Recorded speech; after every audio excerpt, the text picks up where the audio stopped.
le hei nizan me akhanin chanchin thar te kan lo ena social media te nimin lama kan lo en chuanin painting pakhat khelwai loi ni engeni hei kabula hianin ziaktu pa kha le moi ta ziaktu pa kha oma tunge phing ti te min han chil chare re te se kameng chu lal chan chu a kan ye chuan than chuat tin to chinge chana te Bazik te min te te chuanin ani le hei tikhanin hei alo lar to hloi mai ni ai ilem zia kha khalam pangkha chu thui tak hei tun tuma hian chuanin I soirem lo te awma wangin nakina du le ama hi kan la kom le zokanga karon la highlights le zokanga tu tuma hian chuanin ama hi thlan oma hi tung thlan chua hi tunge ni reng ti hi kan checha ka khoi a lo sei lian nge ini khoi khwa lo sei lian nge ni khanglai bor chawang vel khamin lo shi ke trum kho kan ya Serchip district kami kapa hi lal tlana kanu lal than kimi ania chon ke truma kapianga ma se kazirna awang hianin kum riat kani tangin kombo to ni serchip pa te aizola le ka hun tam jok chu delhi a kamang chuanin ani le Paul som pani vel khuyang ekal Paul som pani chu Saint Paul sa aizola kakal chuan chumin hu chuan engkong ngei han zo tak le Paul som pani no khanin technical entrance to te khanin antive pop kan coaching te kha kan kalama ro chu khata tang khati lai tang vel khanin art ta ka tuina in khat chawin ma ni tuina mo tuina tak kha kan khatiang chau kha art zir tur khanin du chan na kha kan siam ta top mai ni khati lai phei chanin engkong nge kan zonga enge scope ma enge min thlen ang te kha ka shelo ani ma ro ti kum vel nge yang chu sang ni pariat vel khani chuan hey Mizoram atang phei chuan hetiang ang mi kong zo ngai lo le future enge ron chen don shet lo hanzir top mai kha chung te tan po khanin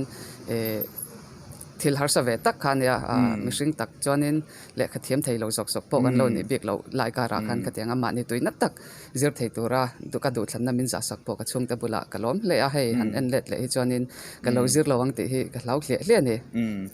thil mak ni lai te po khani ve do ni chung te tang khan chuan khatiang han zir top mai khatoro chuan ai nga chungi han zir chua tak le BFA Bachelor of Fine Art kha painting a College of Art Delhi University noya kazira kumli zari technical tilani wangkhan chon chomhinua master of art painting a tho kazir chuak le a chuan chomhinua MPhil arts and aesthetics visual studies a MPhil ka zo le a chuan chomhinua PhD ka chunzom ngala ka PhD zirlak lo la khan in break kala a khuta London scholarship ka mu a embrace in curatorial knowledge te ka zir zo le to boka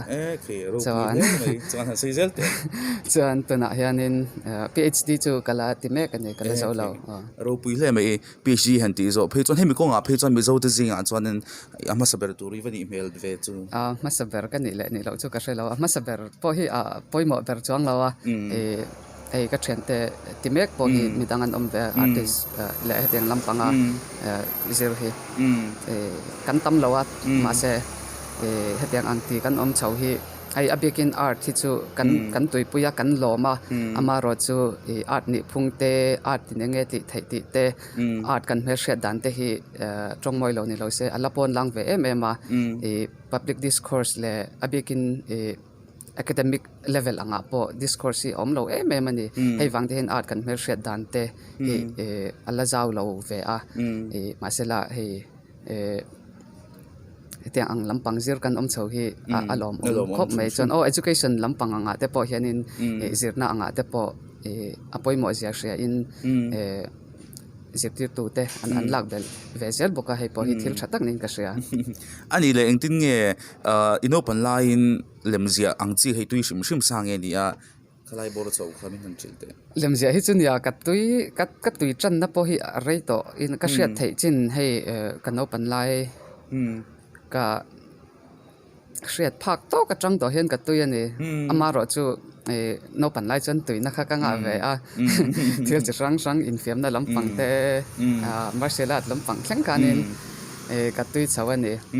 abikin mizo society anga hi chuanin kan tuina develop ai chuanin zirna turbi kalna turbi hi in ko mu hi kan ching fo ani chu kan education system a thatok lo na te po hi kati fo thin ta tum lo tling tura tumru na poimo zia te hi kan soi cham chi ani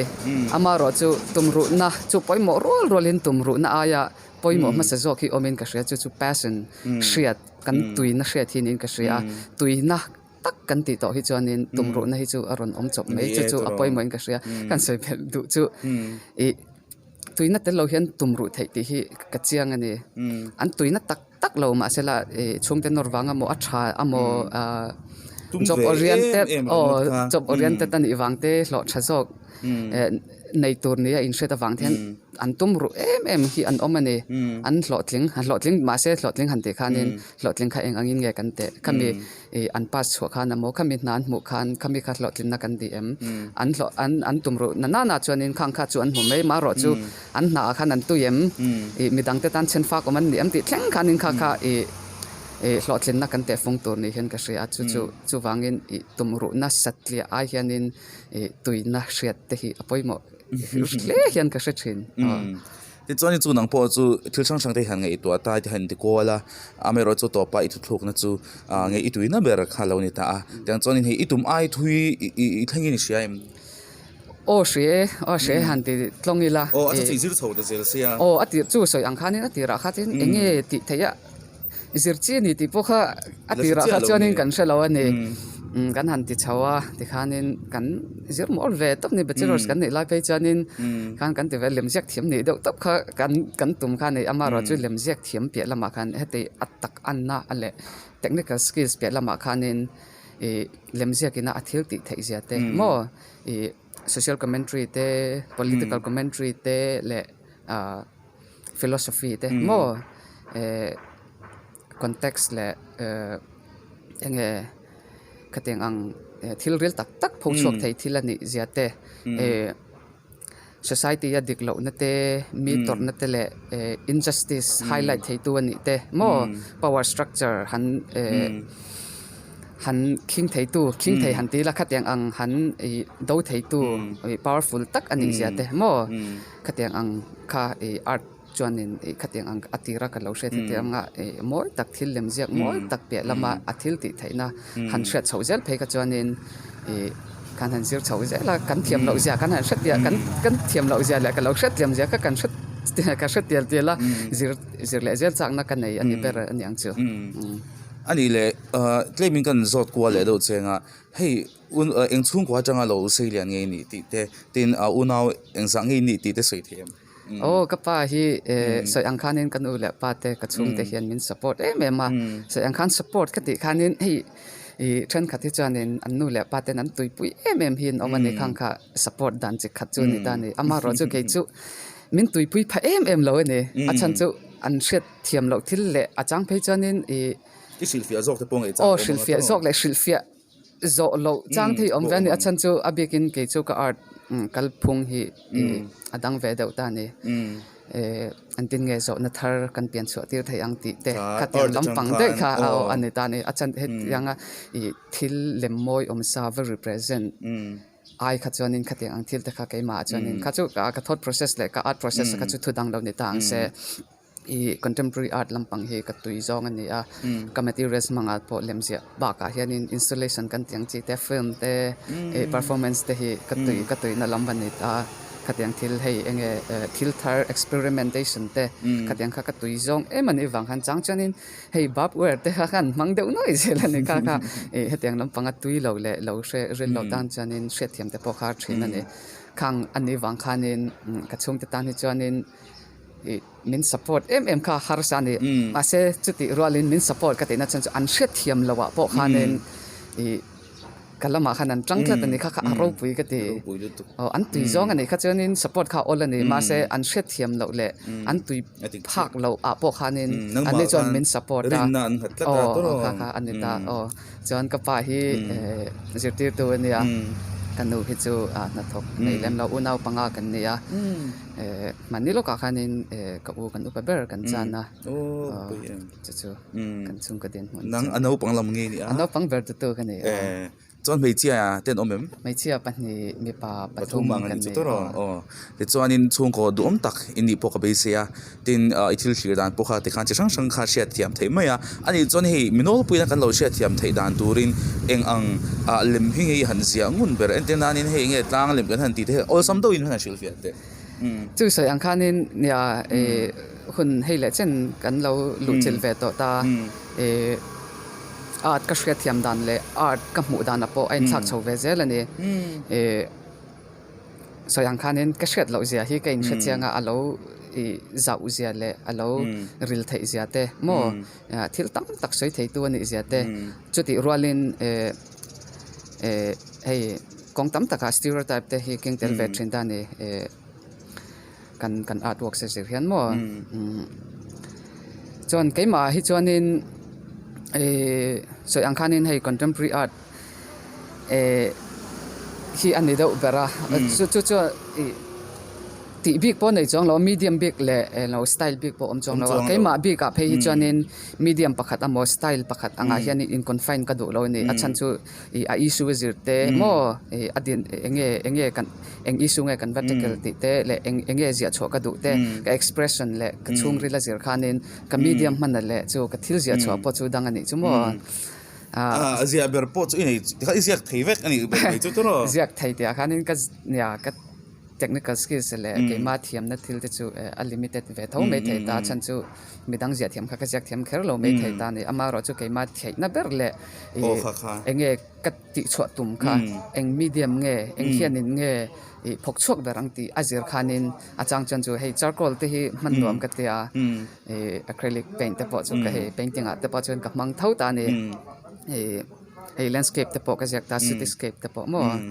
mà sẽ cho mình biết là mà cho nên cho installation kan tiếng chỉ để ready made để bỏ cho các mang thâu này cho mua anh đi lệ art exhibition này hiện in vui sao thế là nghe được không cả sách chỉ là cái tel nem về đó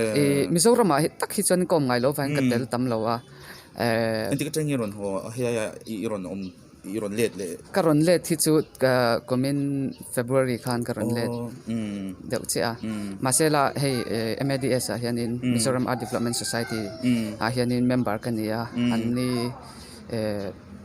program chen khata hian ka man chang hi chuan in karon tel ve thina exhibition chu soi ang khan in Mizoram po na ka tel tam jok anh đi lệ nghe đang làm nó tấm tắc te po om ka ringa khung lai le heng lai te đang làm nó tlem te atoi zong min lo sil te adang lam na nia ka mu chu mizo te hi lem ziak kan thiam em kan talented em ani amaro chu hey cái nó sẽ thiam lâu đôi này xem mi sẽ thiam lâu này lâu in kan art ina phau chu atum le art thil ti thei na hi an explore tam lo deuh hian ka sia hetiang khopa skill nei thasi hi chu ngai to na seng dawa le hoisena social commentary temo cậu sẵn khen tập vấn đề chú trôi lên thì cho nên hay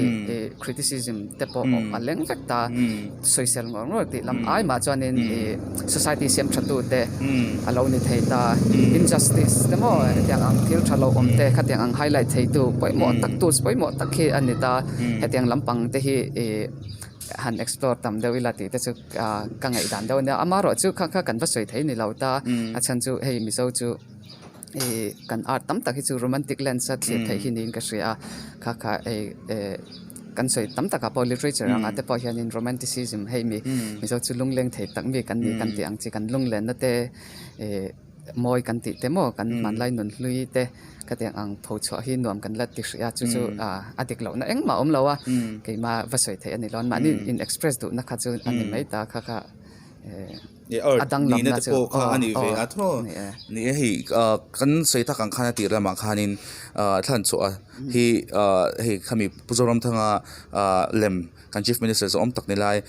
lem kha han ziak ani ti chuanin hei khami chung changa khanin hei keni po ama hi biak po tumin thei top choin kan han beya tu kan zinga kan han in pop thei ti chuanin hei amero chei hmalak thil hmalak tum na lai mek te ma chhop om lai te ni wangin khalai kha thui takin kan izot lowanga atir ma kan sei to ang khanin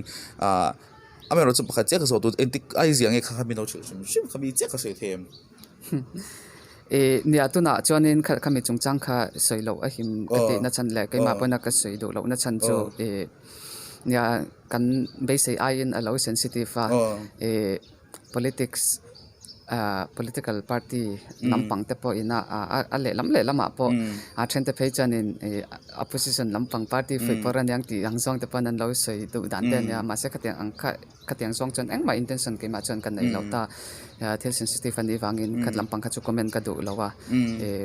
kalem kamilem kha chu kar masa tilakar khat kal ta vel khan yang ni khata khan ka zong hal melo ka zia ka ngai to na te kha kan senga kan zia trana digital kan zia ma sapata khatia ti chau ka kan nei ani lem hi ziak rei chi to to mani he cha chu kum khat zong den ziak ta a chen an lo wa khoi le te khan a chen tan valet le ti khan ti kwal ta khatiang chi khangai nia i zia to han ziak zo zung zunga khatia to ta kal mei chin Asia rang chi kan ni tlang puin mo ipi hel kwal va lo ni mo baka hey ke chanin spontaneity te hi art a chanin na mu nom kati chi ne ta he ta fine details vel I chanin hemi brush stroke mu nom tak ang chi te effect he ni han ti do kami spontaneity effect omang chi te khatyang ang te hi amu nom katia keima kalphung po ne ta chu drawing keima ina mediums ka man tam tak jok nen po hianin a in mil soi ang khanin akhoya ma zo kha sangin sang chong lawa keima preference keima du dan khani mai ta ka chu nang ba ti tlang pui tu chanin ka ziak rang tlang pui ziak rang nia chu mi chang kan oma ne kan soi ta kang khani khati kan din punani a chu lo oma ni le thil thar om chuan kan on update zelanga ti chuanin kan soi ta kang khanin khami kha ani chho tamma ya inge